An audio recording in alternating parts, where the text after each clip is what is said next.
तो ये बिहार बोर्ड के क्लास 10 के बायोलॉजी का सवाल जवाब है और चैप्टर नंबर जो है वो 2 है, नियंत्रण एवं समन्वय। और इसका पैटर्न जो है वो एनसीईआरटी का पैटर्न है। मैंने सारे क्वेश्चन को इसमें इंक्लूड करने का कोशिश किया है, फिर भी अगर कोई क्वेश्चन छूट जाता है तो आप कमेंट करके हमें ज़रूर बताइएगा। तो हमारा पहला क्वेश्चन है, हार्मोन स्रावित होता है अंतःस्रावी ग्रंथि से, बहिस्रावी ग्रंथि से, नलिका ग्रंथि से, इनमें से कोई नहीं। तो इसका जवाब होगा अंतःस्रावी ग्रंथि से। दूसरा क्वेश्चन है, ग्वाइटर अथवा घेंगा पनपता है चीनी की कमी से, आयोडीन की कमी से, रक्त की कमी से और मोटापा से। तो इसका जवाब होगा आयोडीन की कमी से। थायरोक्सिन का स्रवण कहाँ होता है? थायराइड में, यकृत में, वृक्क में, विरसन में, कहाँ होता है?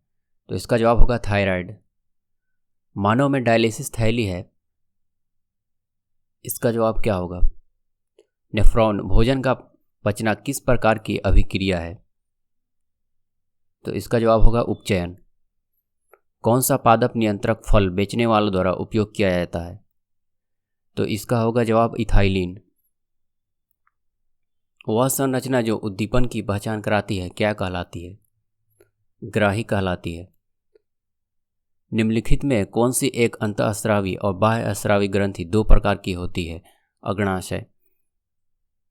कौन सी अंतःस्रावी ग्रंथि वृक्क के दोनों ओर उपस्थित होती है? एड्रिनल। जीवों में ध्वनि ग्रहण करने के लिए संवेदी अंग है श्रवणग्राही। वृक्क के ऊपर स्थित अंतःस्रावी ग्रंथि है अधिवृक्क ग्रंथि। अधिकतर पादप नियंत्रक उत्पन्न होते हैं ए एवं बी दोनों पर, मतलब बढ़े तने के अग्रभाग पर और बढ़ती जड़ के अग्रभाग पर। बीज रहित फलों के बनने को क्या कहते हैं? अग्र प्रभाविकता। निम्नलिखित में कौन सा पादप हार्मोन है? तो इसका जवाब होगा साइटोकाइनिन।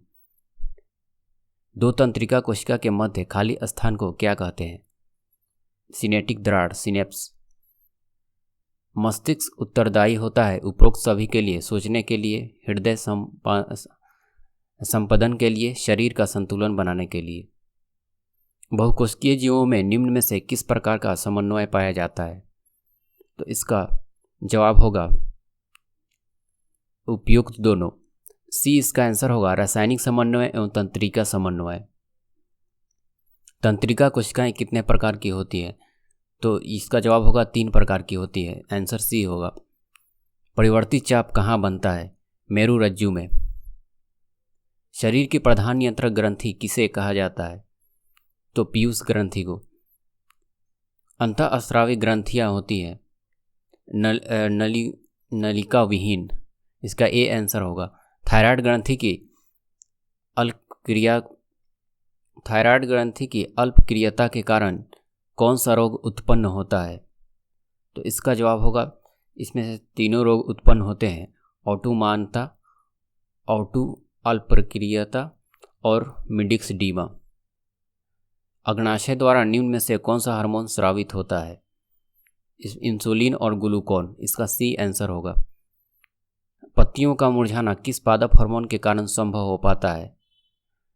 एब्सिसिक अम्ल के कारण, इसका आंसर भी सी होगा।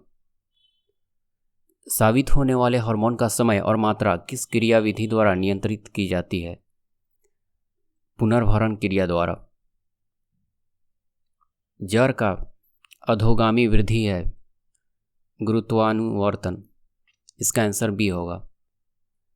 पॉन्डस, मेडुला और अनुमस्तिष्क पश्च मस्तिष्क का हिस्सा होता है, इसका आंसर सी होगा। निम्नलिखित में कौन सी ऐच्छिक क्रिया नहीं है? चबाना।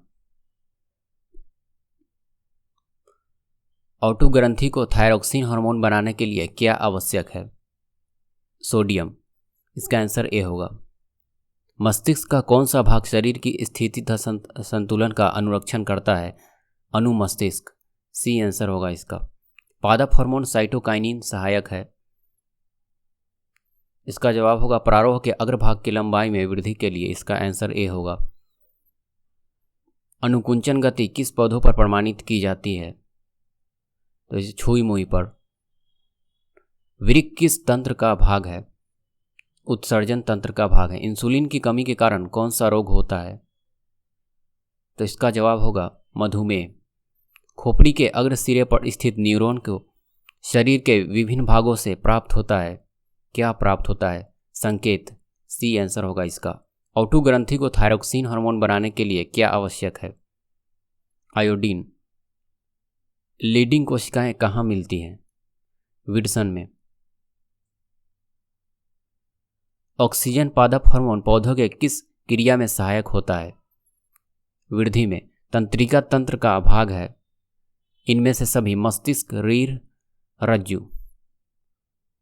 एस्ट्रोजेन, प्रोस्टेरॉन और रिलैक्सिन हार्मोन स्रावित होता है अंडाशय से। इनमें से कौन मादा जनन हार्मोन है? इनमें से सभी प्रोस्टेरॉन, एस्ट्रोजन और एस्ट्रिडियोल।